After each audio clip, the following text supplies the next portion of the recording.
Voilà, merci.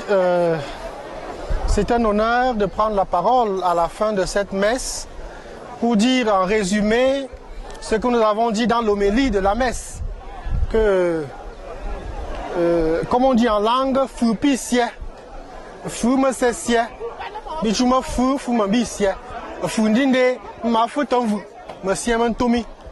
Ça veut dire tout simplement que le vrai roi est un don de Dieu, il vient de Dieu et sa mission n'est pas autre chose que d'accomplir la volonté de Dieu au milieu de son peuple.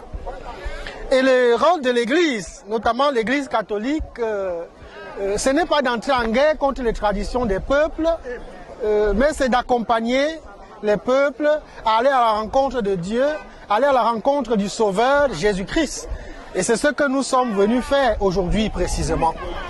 Et nous avons rappelé que Sa Majesté Choa Lieu II était un chrétien catholique. Il a été baptisé, et même si pendant sa vie, il a eu des positions parfois assez critiques, mais à la fin de sa vie, tout le monde l'a vu, il s'est souvenu de son baptême, il s'est réconcilié avec son Dieu et il a appelé le prêtre, n'est-ce pas, qui est venu jusqu'à l'intimité de son royaume, de sa chefferie, pour qu'il reçoive de l'Église les derniers sacrements. Et ça revient à ce que nous avons dit dans l'Évangile, n'est-ce pas? Bien sûr, c'est ce que je voulais dire, c'est-à-dire que le Lazare, il s'est fait le Lazare, c'est-à-dire l'ami de Dieu, il reste un homme, il reste chef, mais il sait que sa royauté est un don qui lui est fait par Dieu. D'ailleurs, son nom Théodore signifie don de Dieu.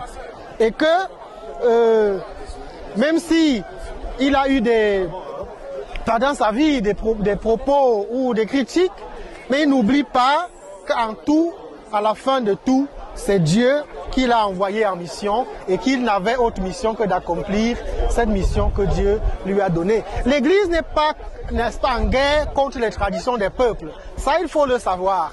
L'Église n'est pas un adversaire, mais l'Église est un partenaire. L'Église se tient à côté de l'homme, à côté des peuples et même à côté des chefferies traditionnelles pour les accompagner sur le chemin du développement. Quelqu'un peut l'appeler ainsi, mais le développement, ce n'est pas seulement matériel, financier, il y a le développement aussi sur le plan spirituel, et la mission de l'Église, c'est celle-là, accompagner.